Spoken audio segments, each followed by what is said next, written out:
them at the end. Okay, perfect. Well, thank you everyone for being very patient. In about 3 seconds here, I'm going to start the webinar.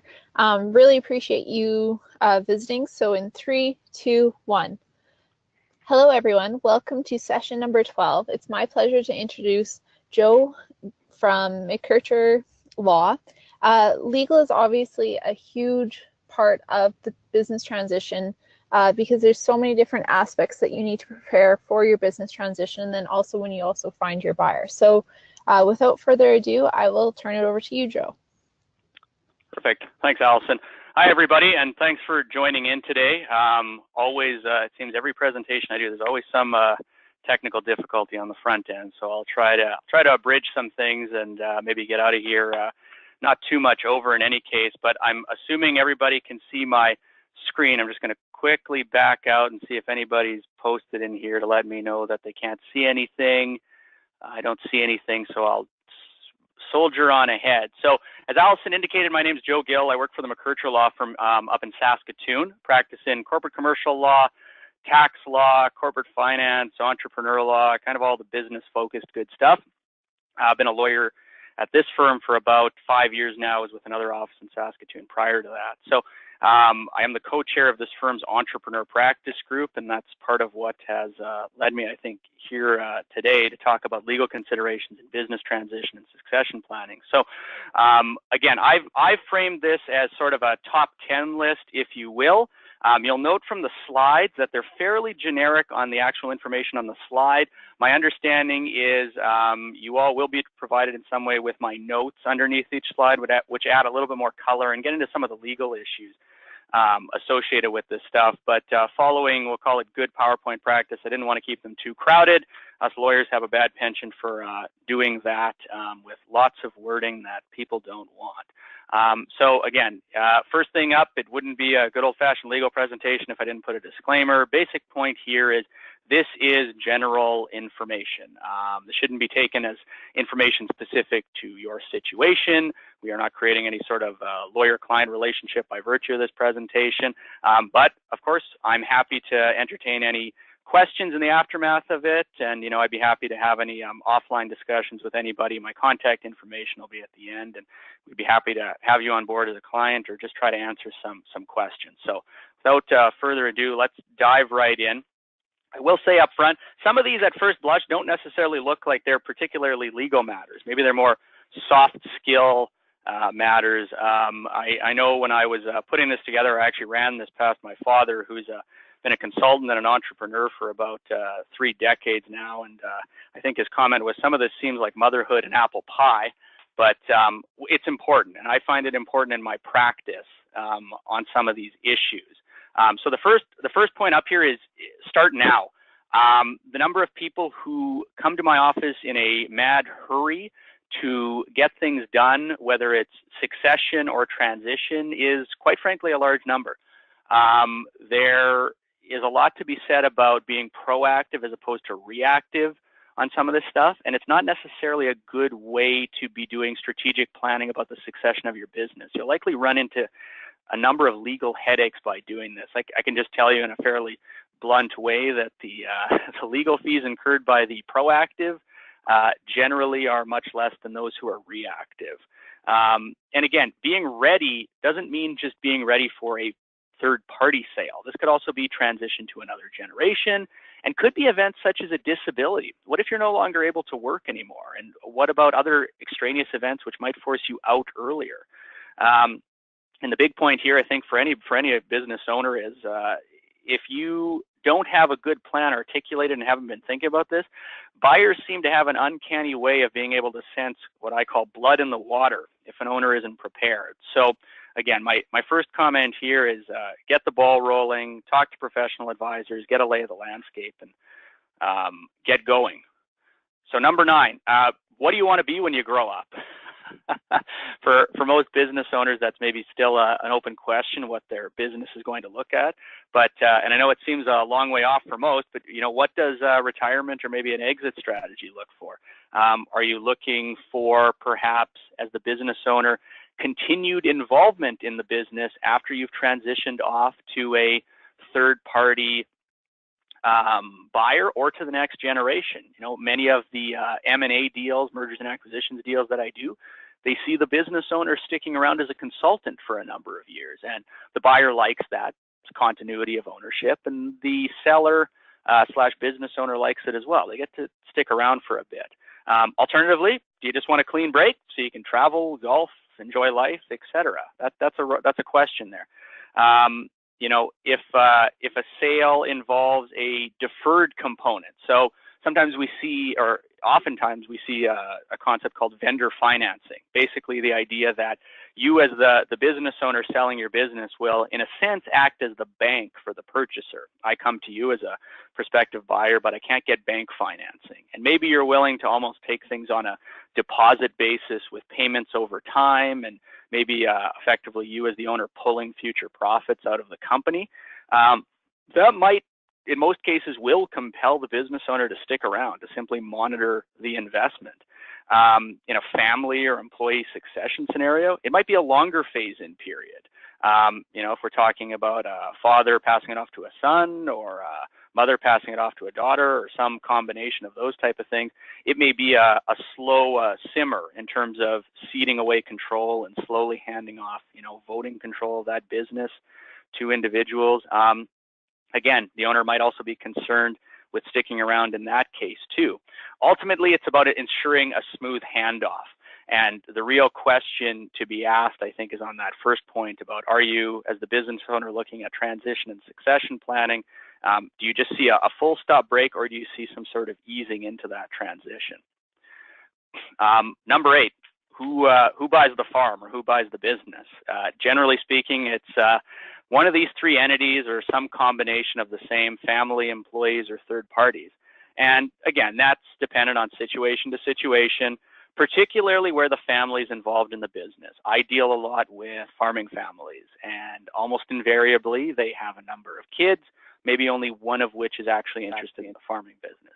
Maybe none of which are interested in the particular farming business. And this becomes a live issue, not just for transition and succession planning. This becomes an interesting issue when the business owner is looking at doing their wills and estate planning issues, because in most cases they want to ensure fairness among the kids, but the crown jewel, if I can call it that, is the farm. So is it fair to force a sale of the farm, split it up among 3 kids? Is it simply just equitable to pass it off to the individual, the kid who's been working in the farm? Again, that's a live question that, quite frankly, some people haven't necessarily thought through by the time they end up in my office. When you're looking at families and employees versus third parties, I get back to that clean break point. Generally, if we're talking about families or employees, we're talking about a longer transition, maybe a vendor financing situation. If you're dealing with a third party, generally the business owner is going to look for some more clean break. They're going to want to see some outside financing come into place to pay them off and just be done with it.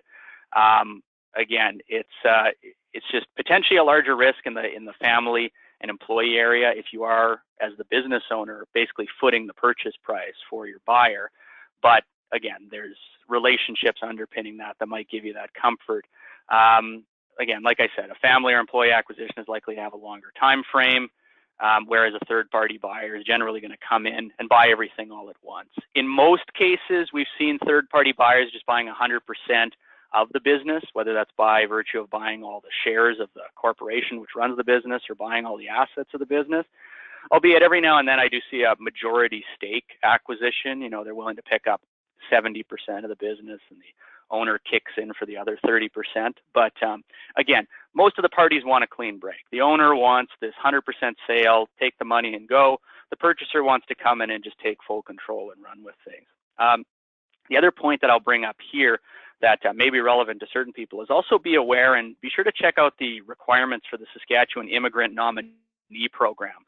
So I know a number of businesses that have, quote, that are business owners that have, quote, looked abroad for potential purchasers where they can't find one in their backyard. There's a few requirements in there. I won't get into all the legal specifics. Generally for the buyer, the foreign buyer, to be able to come in, they're looking at a business with about $500,000 in net business and personal assets. The buyer needs a minimum 3 years of relevant experience. The purchase price for the business needs to be at least $300,000 if we're talking Regina or Saskatoon, and $200,000 for anywhere else in Saskatchewan. But it can take a long time. It can be a larger time frame for that, but that is something I know that has percolated up. And I've got a colleague of mine who practices in the immigration area, and I know he fields those questions on a fairly regular basis. Number 7, just what I call a business health checkup. You're probably going to have, as a business owner, hopefully a pretty good handle on your internal balance sheet, how your business is going along the way. But you know, keeping an eye to not only is the business doing well, but is it in a sale-ready position is something that should be examined probably with more regularity than it does. You know, are you looking at some of your historical liabilities that are sitting around? Could those potentially be cleaned up? Could debts potentially be renegotiated? Yeah, putting yourself in that outside third-party purchaser spot really, I think, does a benefit to you if somebody just pops out of the woodwork and suddenly makes an offer. This gets into a bit of a tax point that I'll talk on in the next slide, but sometimes surplus assets, funny enough, if you're a lucky enough business owner to have a big pile of cash or investments sitting around in your company, say maybe your farming corporation, that seems like a good thing, but can actually cause you a bunch of headaches as far as tax is concerned, and I'll get into that on the next slide. The other thing too is a lot of these businesses, human capital is very important. The employees that make up your business, you as the business owner themselves, sometimes taking an analysis of what the value of that business actually is.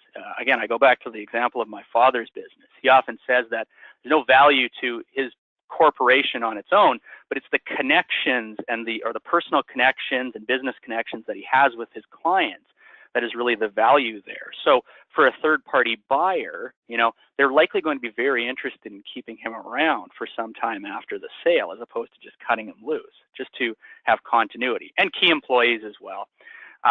You know, and then that latter question, and this is a big question in the sense that, you know, is the business good for the owner to provide a living for his family, or is it actually a good investment? Are we talking about something that provides a good standard of living for the owner, his spouse, and his kids, so that they can, you know, live a comfortable standard of living, go on a vacation every couple of years? Or is it actually generating revenue where some outside, or profits, so some outside party could actually make a go on it as a, you know, as an investment, I guess? And there's many businesses that simply fall into the first category. And I think it's important for a business owner to understand what category they're actually in. And again, that kind of gets into, you know, what the owner really gets out of the business isn't always on paper. You know, it may be more the benefit to the family standard of living than what's actually on that balance sheet. So now getting into some more, you know, we'll call it, oops, I just got to back up a slide here. Went too far ahead. So tax planning. And again, I know there's been some other presentations on tax related issues.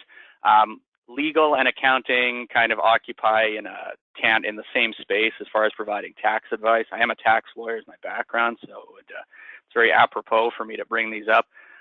The lifetime capital gains exemption. This by far is the biggest legal/tax issue that most business owners look at when they're selling their business.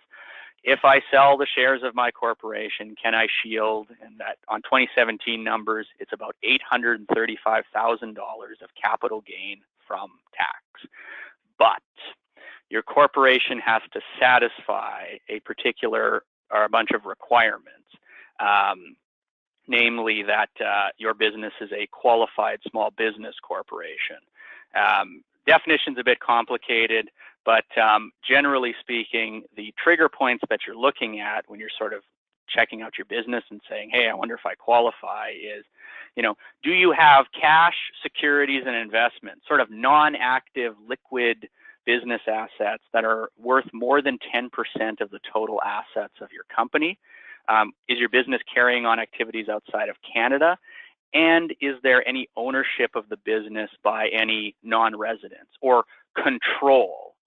You may have an American, for instance, that only controls 20% of the shares of the company. And you go, well, they don't control it. They're not over 50%. But if you signed up an agreement, something called a shareholders agreement, which I'll touch on in a bit, that gives them effective control over maybe appointing all the directors, well, then you're going to find yourself in a pickle at that point. The main one tends to be cash, keeping an eye on that cash balance and looking at potential tax planning to move it into a separate corporation can save you a headache when you eventually come to the doorstep and want to claim that gain. And again, realistically, if you've got you know, a spouse combination owning the business, you know, you're up to about 1.6 odd million dollars of capital gain potentially shielded by that exemption. Latter point, new private corporation income tax proposals. I could give probably a 5-hour presentation on this, but for those who follow the media, you probably saw the Liberals in July of this year pass a whole bunch of new tax proposals aimed at bad wealthy people who hive money away in corporations or split income with their spouses, etc. Those have been modified in one way or another. The government about a month ago backed up a little bit on some of the proposals, but the Coles notes, probably the important ones, are one, as of July 1 of next year, if you are a business owner and you have a corporation and you have a spouse or kids that are also shareholders in that company and you've been paying them income or by way of dividends, and they haven't really been doing anything in the company, you know, they haven't been performing any duties, they didn't provide any capital to the business or whatnot, you are going to have a difficult time arguing that those dividends shouldn't be taxed at the highest rates in Canada. The rules are very tight for people under the age of 24 receiving dividends, but they do potentially apply to anybody. So anytime you've got some non-active family member receiving money, you might have an issue. And the latter one deals with this idea of investment corporations. So I kind of said there, I made a comment going, hey, if you've got some excess cash in your operating company, maybe you put it in a holding company, as it's called. Well, the government has concerns with people investing in those holding companies, and they put together a rather convoluted proposal and then backed it up and effectively said, look, it's fine if you keep some money in that holding corporation, and it could even earn a rate of return. But if that holding company earns more than $50,000 in income in a year, maybe dividends or like passive rental income or something, then we're going to dramatically step up the tax rate on that. And the numbers kind of differ from place to place, but you'd effectively be looking at a tax rate of around 73% if you kick over that. So important things to keep in mind. Next slide, going into proper advisors, another kind of maybe more nebulous point. Getting the right team in place. And the real point I want to drive home here is that your team will probably, for your business, will evolve over time. You may have had a particular advisor that you started with who was really good as a jack of all trades, and suddenly you woke up one morning and your life is complicated. You need expertized advice. You need some people who know their way around new particular issues that you're running into. Maybe you're selling internationally and you need advisors in other countries. Things change. My personal view is much like dating, you need to find the right fit and hopefully have a relationship of trust with your advisors. I often say in my initial meetings with my clients or prospective clients, I won't take any offense if after this meeting you've decided you absolutely hate me and would like to move on to somebody else, because we need to have that foundation of trust. And on a very specific example, I do a lot of work through my tax and corporate practice with small town accountants and lawyers. And again, just by virtue of serving a particular center, they kind of do everything. Every now and then, typically it's farming operations, they get a bit more complicated. They have a lot more stuff, they've got a lot more issues that are cropping up, and I'm happy, I usually step in and I help as well in an advisory thing. My goal is not to snake that client away from the small town practitioner, it's simply to lend a hand. And so sometimes a conversation even with your small town advisor about whether they have those avenues to speak to somebody more expertized if something comes up can be very important as you're coming along. Other point, force your advisors to be clear on fee structures. I know the image that especially lawyers get about our hourly billable rates and people's issues with that, but we've tried to be more attentive, and all I can speak to is my office over time about fixed fee amounts and being clear about how much amount it is to maybe do an incorporation and setup of a new business. Again, I think if you push advisors, you can get that information out of them. And again, you need that information for budgeting and for other purposes and just for general certainty. Next slide, number 4, keeping your corporate house clean. So on a very strictly sort of legal issue, If you're dealing in a corporation structure or a partnership structure, really anything other than a sole proprietorship, you need to keep your corporate or your partnership minute book in order. And probably the same comment applies to sole proprietors. Keep your records in order. The number of times that I get a new client coming in looking to sell their business and their corporate records are all in a horrible disarray, nothing's been done since they were incorporated 30 years ago, that happens all the time. And you know what? It can be fixed, but going back to my comment about the proactive owner generally pays less fees than the reactive one, it's generally a hurry-up offense, and there's generally more cost to doing it. The main key is you as the business owner don't want to be caught with your pants down when a prospective buyer comes in and says, hey, I'd like to conduct due diligence on you. Can I look at your minute book? And you go, oh my God, it's a hornet's nest of various issues and whatnot. At a minimum, if you're a corporation, you're going to need annual director and shareholder resolutions for each year of operation. And those resolutions elect directors. They generally say we don't need an auditor. They approve the financial statements, and they approve any dividends or distributions that were paid by the company. Again, like I said, we can often fix this up, but it's far better to be proactive about it. And that latter point about ensuring major transactions are properly documented. If you don't document something, you may not notice it on a day-to-day basis. And I'm very cognizant of that fact in my conversations with my business owner clients. Most people aren't waking up in a cold sweat in the night and saying, oh my God, there's a resolution in the minute book missing from 2012. How will I ever go back to bed? But when that same missing item causes a headache for either bank financing or closing a deal with an investor or closing a sale, then they do very much care about that. Improper documenting can also lead to audit issues. In my tax practice, the number of times where I have a number of issues and files on my desk right now that deal with business owners who have been audited by the Canada Revenue Agency and are scrambling to try and find documentation. It does not look good on the business owner when you get a request from Canada Revenue asking for documents and you're taking all the time in the world to get them back. They're not stupid people. They know what's sort of going on behind the scenes. Wills. So I know we're talking about corporations, but your will as a business owner does matter a lot since you now own the business. The business and the shares of that corporation, or even if you're just a sole proprietor, the intangible rights you have in your sole proprietorship, all that stuff belongs to you, and it's stuff that could come up as part of a will. You as the business owner might already have some type of relationship document, shareholder agreement that I'll touch on the next slide, but you'll want to ensure there's at least consistency between that and your will. For example, if you're the owner, you haven't already brought family members or others, such as employees, into the business, you might want to make provision for that in your wills. So, for example, how do we divide up the family farming corporation? If you've got 3 non-farming children, for instance, or even more complicated, if you've got 1 farming kid and 2 non-farming, are you going to set up some elaborate kind of financing deal among the kids to make things even out among all 3 of them? So it can get complicated. But again, overarching point here is you don't want uncertainty after you die. And I recognize you won't care.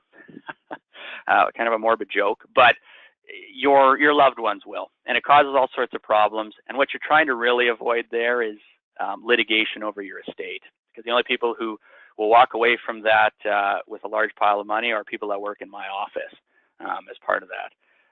The other major point here that I want to touch on is your will. Well, a legal document is not going to cover everything important if you were to pass away. So I know a number of business owners, they have a binder that's labeled If I Die, and it walks through different things about winding down a business if they were to pass away. Who their loved ones should potentially sell that business to, contact information for advisors, passwords for online accounts, which is actually a very big thing that pops up. Again, these aren't things you're going to list in your will, but they're very important things for somebody having to step into the mess afterwards and try to unwind that business and hopefully generate some value for the family members.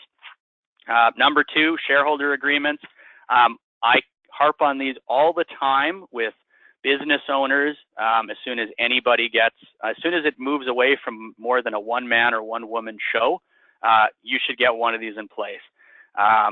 They're sort of what I call the rules of engagement for the business, or some people call them corporate wills. And again, it's equally applicable whether you're bringing in family members, employees, or some outside individual. These things should be in place. And they generally touch on a number of corporate matters, such as, how are we going to make decisions, such as paying dividends, entering into contracts, all that stuff. Big changes, selling the business, dissolving the business, admitting new people to the business. How are shares going to be dealt with when somebody dies? How are shares going to be dealt with when somebody becomes disabled or bankrupt or subject to a divorce? On that point, do you want the shares forming part of the family law court proceedings? If you are partner A and partner B gets a divorce, as partner A, do you want to get into business with partner B's ex-spouse? That potentially could happen. Other issues, confidentiality about business information, not competing with the business after exiting the business, not stealing clients and customers on the way out, and just general dispute resolution. So in the absence of something written down, if two 50-50 shareholders in a company get into loggerheads with each other, you're really looking at the court at that point, an expensive process compared to drafting up a shareholders agreement, and a judge will then make a determination on what happens after that fact. Conversely, in the shareholders agreement, you might provide for something called arbitration. It's dealt with by a private arbitrator. It looks similar to court, but it's generally slightly cheaper and much quicker, but the key point is it's private. Anything that shows up in the courts is going to find itself on the public record. And for most business owners, they don't necessarily want to be, quote, airing their dirty laundry in the public venue. The other thing too is a well thought out USA can serve as a roadmap for bringing in new owners in terms of how they might buy in over time, or the concept of sweat equity and whatnot. So again, I can't harp enough on those particular agreements. They're probably one of the single most important corporate document that gets created. And number one, talking about it. I know this doesn't seem like a strictly legal issue, but as lawyers, we can't properly advise you as business owners about succession planning or transition unless we're having a conversation about your business and about what you are looking for as time goes on, and about what your goals are. I know we try to be proactive. Everybody gets busy. I understand it's a busy world, but it's something that needs to be talked about, and not just on the doorstep of when a purchaser steps in the door. Same thing goes for people being groomed for succession, family members or employees or whatnot. Those new owners need to be on board with the plan, understand what succession is, and fundamentally they need to understand your goals as the business owner. Everybody needs to be singing from the same sheet, so to speak. And I guess my point to drive home here is may seem counterintuitive to a guy who charges people for creating legal documents every day, but quite frankly, all the fancy legal documents in the world won't create a smooth transition where open communication either didn't occur or was severely lacking. I often joke around the office here because I deal both with, again, small town, rural individuals, and I've got two files on my desk dealing with, we'll call them cutthroat Bay Street, Toronto lawyers and whatnot. I generally believe, if you ask me which deals have a better chance of cratering, the deal that was signed up for $20 million, negotiated to the hilt for 2 months and whatnot, signed up on a 100-page piece of paper, still has a better chance of cratering than two people in a small community who trust each other, who meet on Coffee Row and sign it on the back of a napkin. Sounds ridiculous, but again, there's such a relationship of trust and image on that latter scenario, on the Coffee Row scenario, that you have pretty good confidence they're going to go through with things. But again, the big point here is we can only give form to your desires on transition as far as a business owner if we have a conversation. And with that, my My final thoughts, I just have a little quote here from Peter Drucker. Whenever you see a successful business, someone once made a courageous decision. Well, I invite you to make that courageous decision to start thinking about this stuff. And sometimes it's messy, and sometimes it doesn't quite make sense, and it's chaotic, but it is something to keep in mind. And my one key point, if I could, the exercise that I mentioned under the will slide about that if I die binder, I think is very important, and many of my clients have found very useful as an exercise in thinking through what would happen if I get hit by a bus. How would the business be unwound, sold? Where's all the stuff? Where are all the bodies buried, to sort of use a word there? And again, that's useful for corporate planning, personal planning, and ultimately for focusing thoughts on how you might transition to the next phase of your business. And with that, I will open it up to any questions that anybody has, and thank you for your time. Perfect. Well, great information, Joe. I'll open it up for questions, and I'm watching the chat box, and I don't see any coming through right now. I also wanted to make a point that quite a few people on the webinar are from outside of Saskatchewan, and there are some provincial nominee programs available. So if you're watching the recording of this video, or else if you log in afterwards, I'll include some additional information on some of the PNP programs in your province. And also, Joe's notes are great on the presentation slide. Those can be downloaded from the registration page as well. And it doesn't look like we have any questions. So on the comment section of this video, you'll be able to find Joe's follow-up or contact information. And on behalf of everyone at Succession Matching, we just want to thank you very much for your time, Joe, and thank you everyone for attending the webinar today.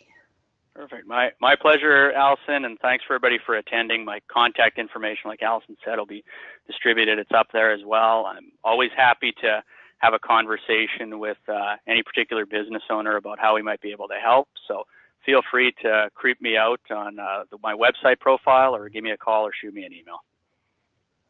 Perfect. Thanks so much. Bye for now. Thank you.